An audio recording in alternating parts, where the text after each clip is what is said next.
Innal hamdalillah nahmaduhu wa nasta'inuhu wa nastaghfiruh wa na'udzu billahi min shururi anfusina wa min sayyiati a'malina. May yahdihillahu fala mudilla lahu wa may yudlil fala hadiya lahu wa asyhadu an la ilaha illallah wahdahu la syarika lahu wa asyhadu anna Muhammadan 'abduhu wa rasuluh. Ya ayyuhalladzina amanu taqullaha haqqa tuqatih wa la tamutunna illa wa antum muslimun. Ya ayyuhan nasu taqu rabbakum alladzi khalaqakum min nafsin wahidah wa khalaqa minha zawjaha wa batha minhuma rijalan katsiran wa nisaa'a wattaqullaha alladzi tasaaluna bihi wal arham innallaha kana 'alaykum raqiba. Ya ayyuhalladzina amanu taqullaha wa qulu qawlan sadida yuslih lakum a'malakum wa yaghfir lakum dhunubakum wa may yuti'illaha wa rasulahu faqad faza fawzan 'azima. Amma ba'du fa inna asdaqal hadits kitabullah wa khairal hadi hadi Muhammadin sallallahu alaihi wa alihi wa sallam wa syarrul umuri muhdatsatuha wa kullu muhdatsatin bid'ah wa kullu bid'atin dhalalah wa kullu dhalalatin finnar. Wa ba'du. Ayyuhal ikhwatu fillah, kaum muslimin, ma'asyiral muslimin, sidang jamaah Jumat rahimakumullah. Alhamdulillah, pada siang hari yang cerah ini kembali kita bersyukur kepada Allah Subhanahu wa taala dan memujinya atas semua limpahan nikmat-Nya. Kita bersyukur kepada Allah Subhanahu wa taala karena kita masih ditetapkan di atas iman, kita masih ditetapkan di atas sunnah Rasulullah sallallahu alaihi wasallam. Kita masih dimudahkan untuk melaksanakan kewajiban-kewajiban kita dan menjauhi larangan-larangan dalam agamanya. Ayyuhal ikhwatu fillah, kaum muslimin rahimakumullah.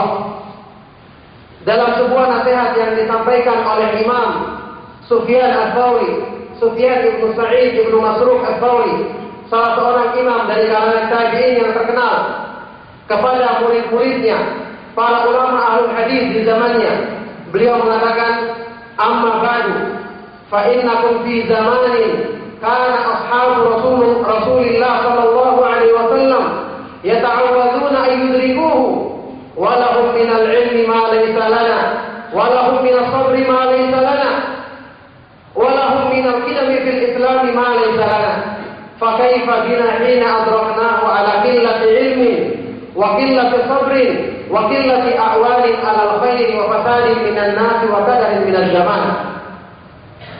Beliau semoga Allah merahmatinya mengatakan, amma ba'du, adapun selanjutnya, maka ketahuilah sesungguhnya kalian saat ini hidup di satu zaman, di satu masa yang para sahabat Nabi sallallahu alaihi wasallam berlindung untuk tidak mencapai zaman tersebut.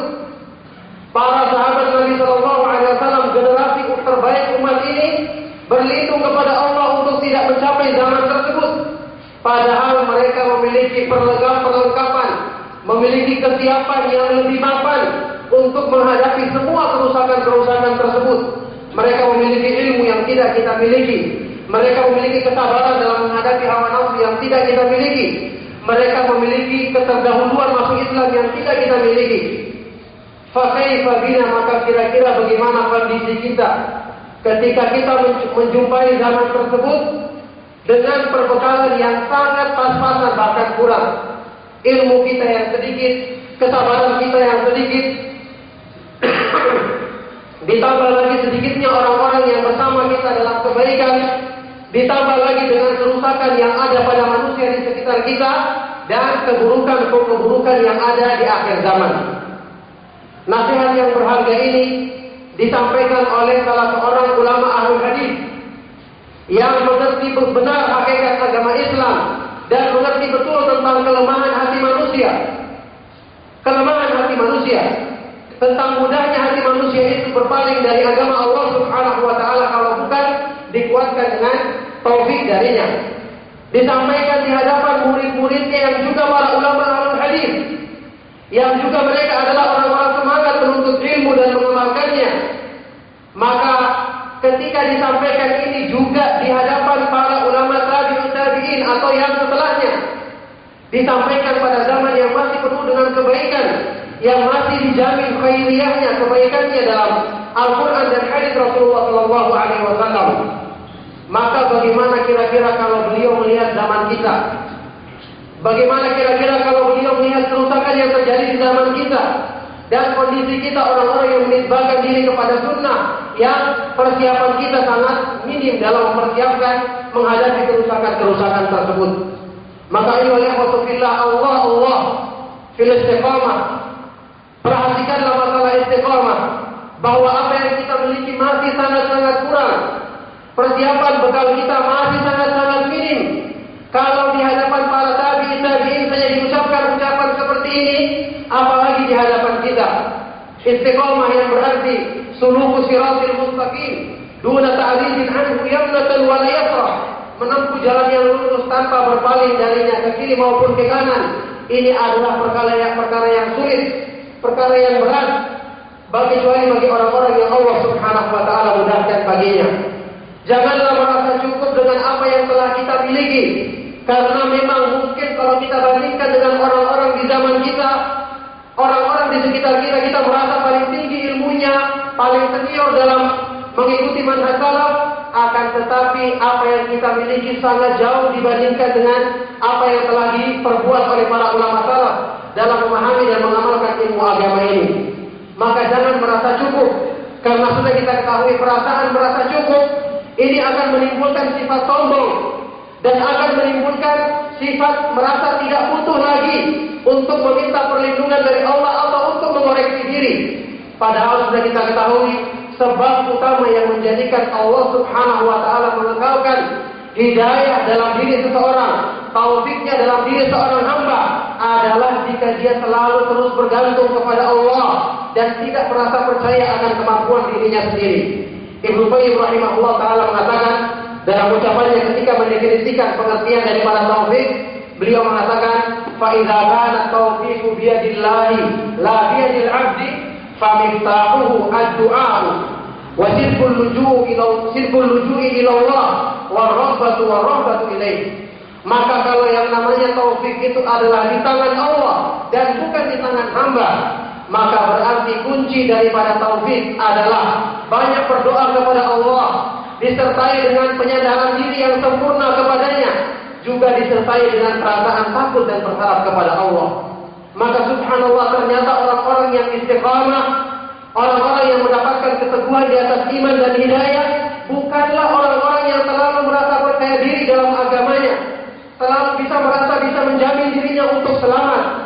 Bukankah Rasulullah SAW sendiri berdoa dalam doanya yang kita kenal, wala takilni ila nafsi tarfata ainin. Ya Allah, janganlah Engkau menjadikan aku bersandar kepada diriku sendiri meskipun cuma sekejap mata. Maka ayuhal ikhwatu billah, kemungkinan untuk menyimpang ini adalah hal yang selalu kita berlindung kepada Allah Subhanahu wa taala darinya. Akan tetapi tidak ada seorang pun yang menjamin kita untuk selamat. Kita sekarang hidup di akhir zaman yang penuh dengan fitnah, syubhat dan syahwat, menyimpang dari jalan Allah karena sebab fitnah dan syubhat dan syahwat yang sangat samar, yang terkadang tidak kita ketahui. Bahkan terkadang seorang telah terjerumus ke dalamnya tanpa dia sadar bahwa dia telah terjerumus ke dalam fitnah tersebut. Lihatlah Rasulullah SAW menggambarkan kondisi fitnah yang sangat buruk keadaannya di akhir zaman dalam hadis sahih riwayat Imam Muslim. Bariru bil a'mali fitanan kaqita'il lailil mudlimah yusbihu ar-rajulu mu'minan wa yumsi kafiran wa yumsi mu'minan wa yusbihu kafiran yabi'u dinahu bi'aradin minad dunya. Hendaknya kalian segera melaksanakan amalan-amalan soleh sebelum nanti kalian didahului dengan munculnya fitnah, kerusakan-kerusakan yang mengancam agama kita di akhir zaman, yang sampai digambarkan dalam hadis ini. Fitnah itu adalah kaqita'il lailil mudlimah, seperti satu bagian malam yang sangat gelap dan gelap gulita. Fitnahnya tidak nampak, tidak semua orang menyadarinya. Bahkan orang yang terjerumus pun dia mungkin tidak mengetahui bahwa dia telah termakan fitnah tersebut. Yusbihu ar-rajulu mu'minan wa yumsi kafiran. Sehingga ketika datangnya fitnah ini, ada orang yang di pagi harinya dalam keadaan beriman, sore harinya dia telah menjadi kafir, mungkin tanpa disadarinya. Dan ada orang yang di sore harinya dalam keadaan beriman, besok paginya dia telah menjadi kafir. Yabi'u dinahu bi'aradin minad dunya, karena dia menjual agamanya dengan salah satu dari perhiasan dunia. Maka ayuhal ikhwatu fillah, kaum muslimin rahimakumullah, hendaknya masing-masing jiwa melihat bagaimana dirinya menghadapi fitnah-fitnah tersebut di akhir zaman. Hendaknya di masing-masing jiwa membekali dirinya dengan sesuatu yang menguatkan, karena sekali lagi yang berhubungan dengan hati itu tidak sama dengan mengarahkan anggota badan. Hati manusia itu disebutkan dalam hadis yang hasan riwayat Ibnu Majah, Rasulullah sallallahu alaihi wasallam bersabda, "La qalbu ibni Adam ashaddu qilaban min al-qidri idza ijtama'at ghalayanan." Sungguh-sungguh hati manusia itu lebih mudah berbolak-baliknya, lebih mudah berpaling dan berubah-ubahnya dibandingkan dengan berbolak-baliknya air yang terkumpul dalam panci ketika dalam keadaan mendidih. Bisa dibayangkan bagaimana lemahnya hati manusia. Bisa dibayangkan bagaimana mudahnya terpengaruh hati manusia kalau kita tidak bersandar kepada Zat yang Maha Kuat, yang Maha mampu untuk meneguhkan hati manusia. Oleh karena itulah kita ketahui semua di antara doa yang banyak diucapkan oleh Nabi sallallahu alaihi wasallam, "Ya muqallibal qulub, tsabbit qalbi ala dinik." Wahai Allah yang membolak-balikkan hati manusia, kuatkanlah hatiku di atas agamamu. Maka semoga dengan khutbah yang singkat ini mengingatkan kita akan pentingnya istiqamah dan berusaha untuk mencari sebab-sebab yang menguatkan hati kita. Barakallahu li wa lakum fil Qur'anil azim wa nafa'ani wa iyyakum bima fihi minal ayati wa dzikril hakim wa nafa'ana bi hadyi sayyidil mursalin wa bi qawlihi al-qawim. Aqulu ma tasma'un wa astaghfirullah li wa lakum wa lisa'iril mu'minin fastaghfiruhu innahu huwal ghafurur rahim.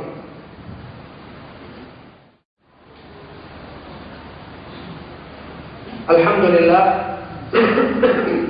Alhamdulillah ala ihsanihi wa syukru lahu ala taufiqihi wa amtinanihi wa asyhadu an la ilaha illallah wahdahu la syarika lah ta'ziman li sya'nihi wa asyhadu anna Muhammadan abduhu wa rasuluhu adda'a ila ridwanihi sallallahu alaihi wa ala alihi wa ashabihi wa ikhwanihi, amma ba'du.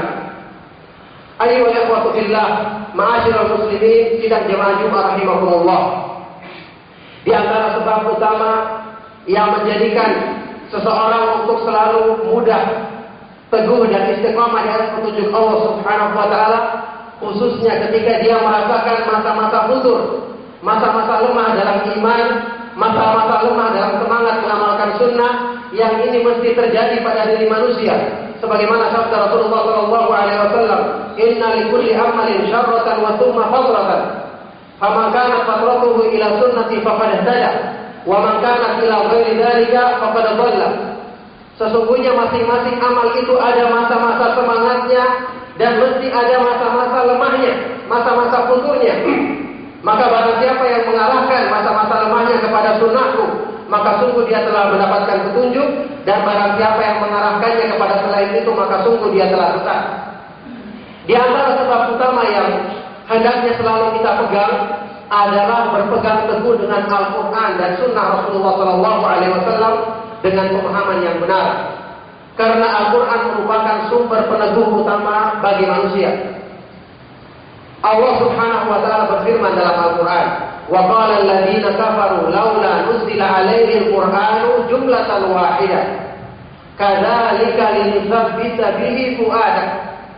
Demikianlah agar kami jadikan Al-Quran itu sebagai peneguh hatimu.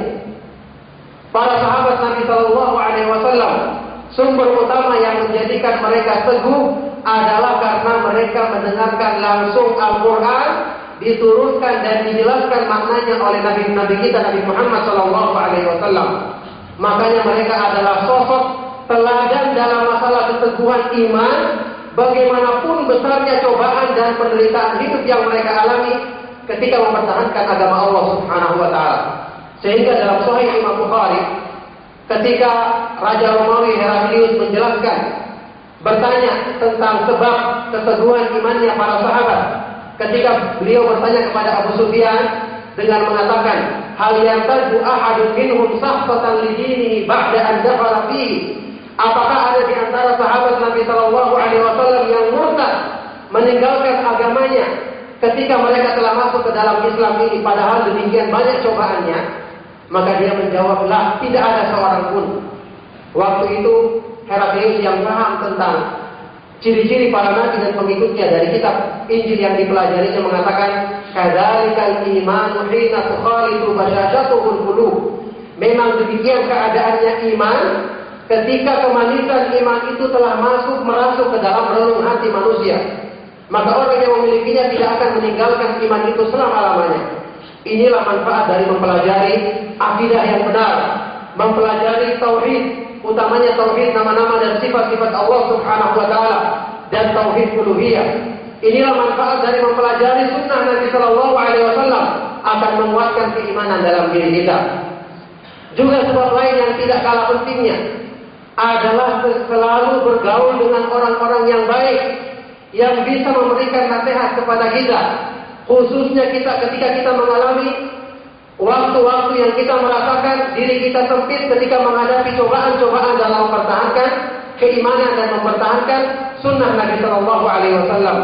Ibnu Qayyim rahimahullah taala menggambarkan tentang peran guru beliau Syekhul Islam Ibnu Taimiyah dalam masalah ini.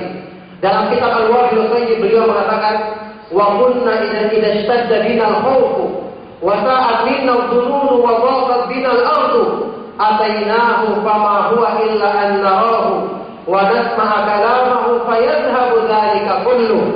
Dan kami murid-murid beliau, murid-muridnya Ibnu Taimiyah rahimahullah taala, kalau kami merasakan ketakutan yang berlebihan ketika menghadapi cobaan-cobaan di jalan Allah, merasakan munculnya prasangka-prasangka buruk dan merasakan dunia ini sempit, kehidupan kami sempit, apa yang kami lakukan? Atainahu, kami akan mendatangi guru kami Ibnu Taimiyah rahimahullah taala. Fama huwa illa an narahu, maka belum lagi setelah kami melihat beliau dan mendengarkan nasma' kalamahu, mendengarkan ucapannya, petunjuknya, nasihatnya, maka serta-merta yadhhabu dzalika kulluhu, semua yang kami rasakan itu menjadi hilang. Wa yanqalibu insyirahan wa quwwatan wa yaqinan wa tuma'ninatan, dan berganti dengan kelapangan dada, kekuatan, keyakinan dan ketenangan dalam jiwa. Subhanallah, nasihat dari seorang alim rabbani, seseorang yang paham tentang sunnah Nabi sallallahu alaihi wasallam sangat kita butuhkan dalam mempertahankan agama Allah Subhanahu wa taala. Maka semoga Allah Subhanahu wa taala mudahkan kepada kita senantiasa untuk selalu memiliki atau melakukan sebab-sebab yang memudahkan kita untuk istiqamah di atas agamanya, dan jangan lupa banyak berdoa kepada Allah Subhanahu wa taala, karena hanya Dialah yang mampu untuk meneguhkan dan menguatkan hati kita. Allahumma shalli ala Muhammad wa ala ali Muhammad kama shallaita ala Ibrahim wa ala ali Ibrahim innaka Hamidum Majid. Allahumma barik ala Muhammad wa ala ali Muhammad kama barakta ala Ibrahim wa ala ali Ibrahim innaka Hamidum Majid. Allahumma ihdina siratal mustaqim siratal ladzina an'amta alaihim ghairil maghdubi alaihim waladdallin. Rabbana la tuzigh qulubana ba'da idh hadaytana wa hab lana min ladunka rahmatan innaka antal wahhab. Rabbana ighfir lana wa li ikhwanina alladzina sabaquna bil iman wa la taj'al fi qulubina ghillan lil ladzina amanu rabbana innaka ra'ufur rahim. Rabbana atina fid dunya hasanah wa fil akhirati hasanah wa qina adzabannar. Sallallahu wasallam wa baraka ala nabiyyina Muhammadin wa ala alihi wa ashabihi wa man tabi'ahum bi ihsan ila yaumil qiyamah. Wa akhiru da'wana alhamdulillahi rabbil alamin.